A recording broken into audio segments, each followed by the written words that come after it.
Alright, I know this is just some sort of Disney or cartoon magic, and I'm being too picky, and that's Berryman's job. Okay, you want me to be nitpicky? You're on, John Joe.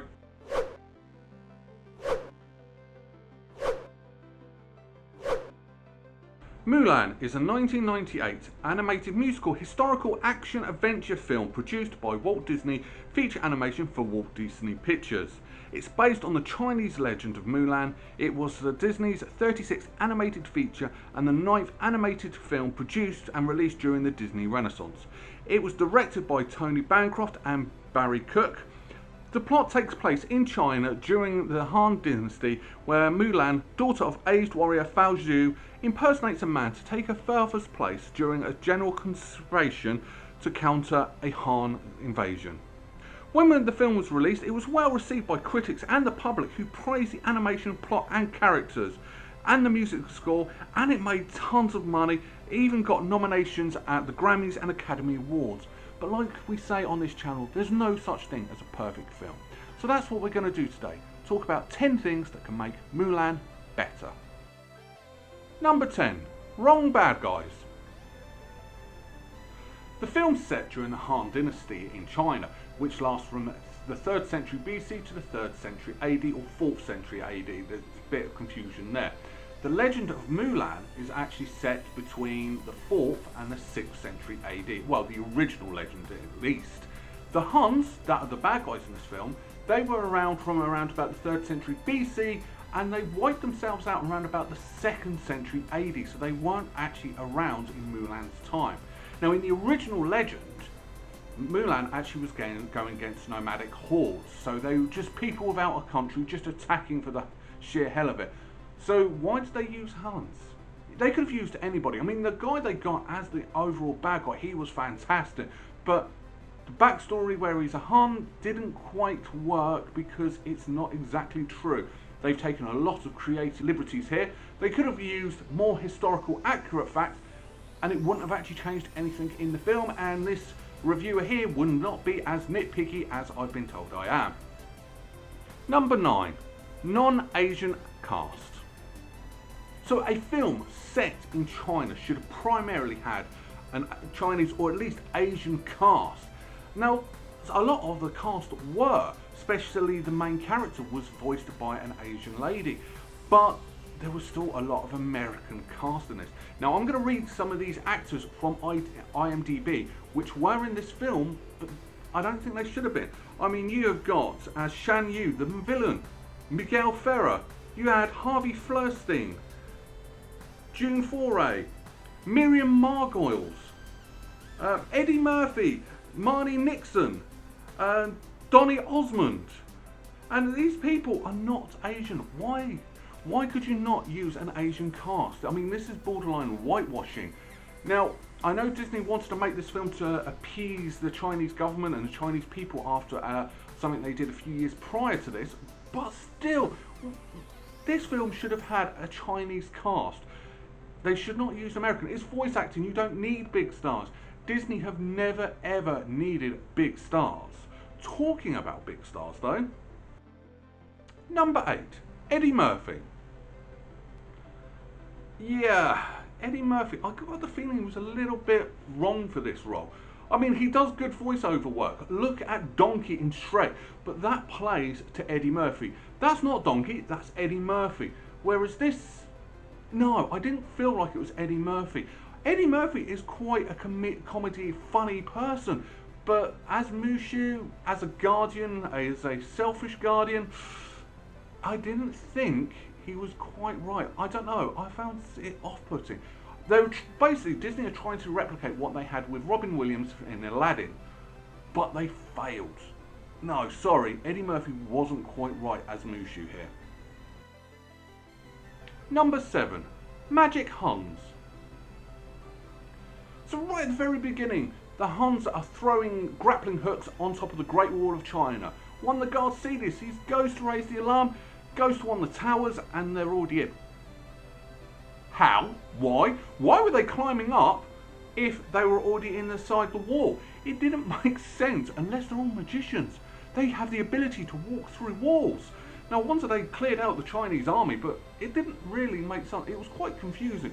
Why using grappling hooks to go on the outside of the wall when you're already inside the wall? Yeah. Can someone explain that one to me? Number 6. Vulcans. So, a lot of the Chinese people in this film, they had very pointed ears. I thought we were telling a story about China, not something that happened in Star Trek and Vulcan thousands of years ago. But I didn't quite get why. And I'm not kidding, it wasn't just big ears like me, they actually had pointed ears. Quite a lot, especially children. It didn't really, I don't get it. How insulting would you be if you're a Chinese person and you saw children running around with pointed ears? Bad move, Disney. Number 5. Gravestones. So in this film they have a place where all their ancestors are buried or have shrines to them, and they're all gravestones. Now the first time you see them they all look like stones, but a bit later on during the musical number Mulan goes to them and they all look like they're made of glass or metal or mirrors. What the hell were these gravestones actually made of? There was no consistency, because literally about 2 minutes later they're back to looking like stone, and then they were magically invisible when all the ancestors came back to life as ghosts. But yeah, I don't know what the hell Disney were on, but nothing really added up with that scene. Why were they reflective one moment and then for the rest of the film they're not? And it wasn't a case that was a magical moment, because then I would understand and probably wouldn't be nitpicking, but while she was singing it was reflective. I mean, it looked cool, but it was wrong. Number 4. Guardian Murderer.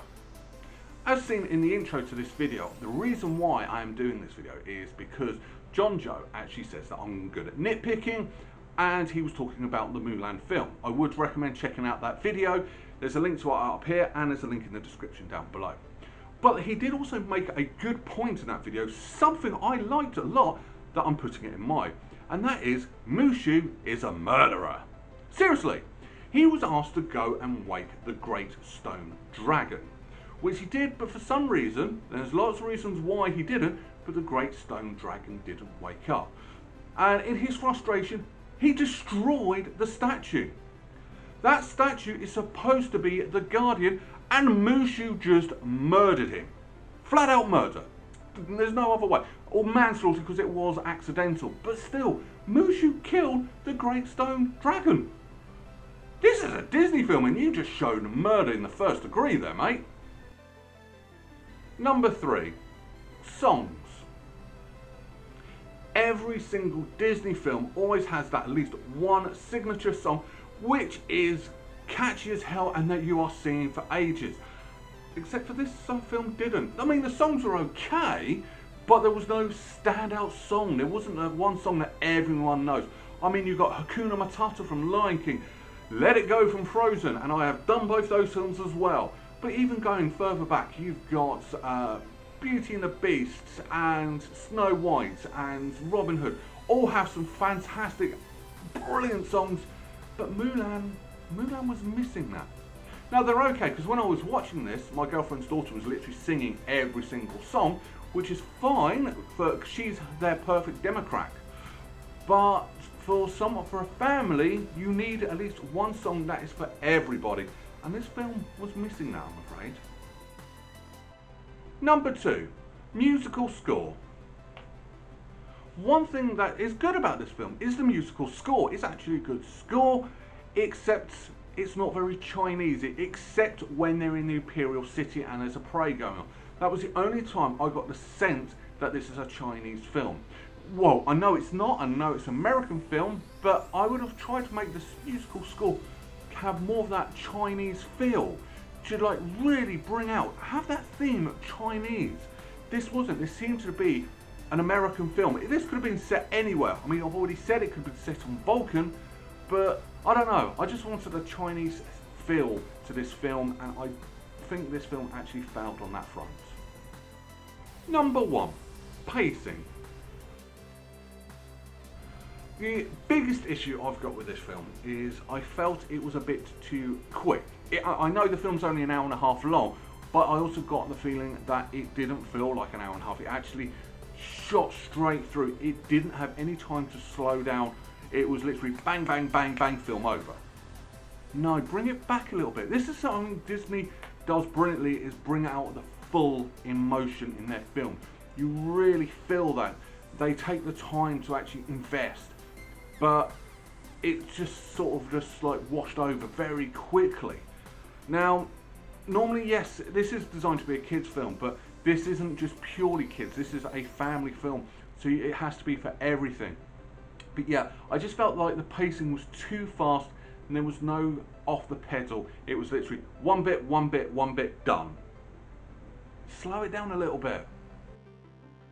Final thoughts.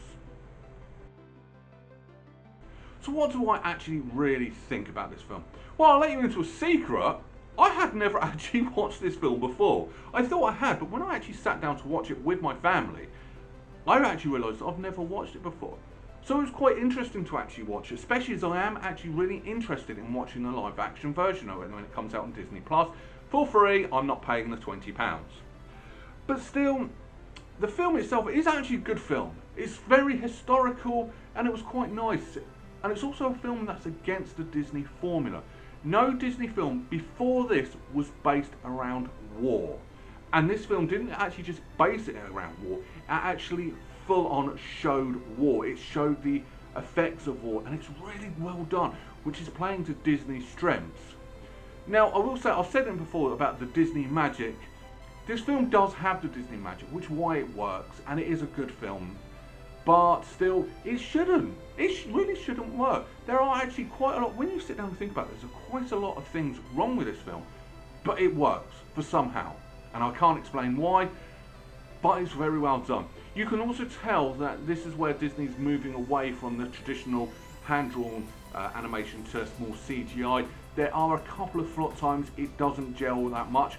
I know Disney are fully CGI nowadays, but yeah, there was sometimes it just didn't look quite right, it didn't gel together.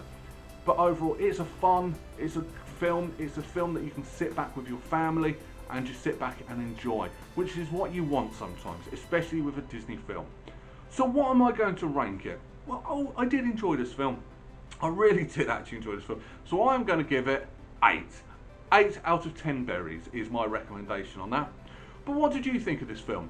Also, if you do like it, if you are a fan of Mulan, go and check out John Jones. He's done 2 fantastic videos on the Mulan franchise.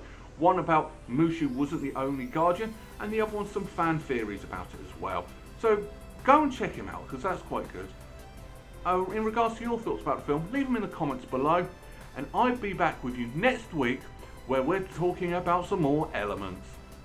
Go figure. Until then, I'll see you next Sunday. Bye bye.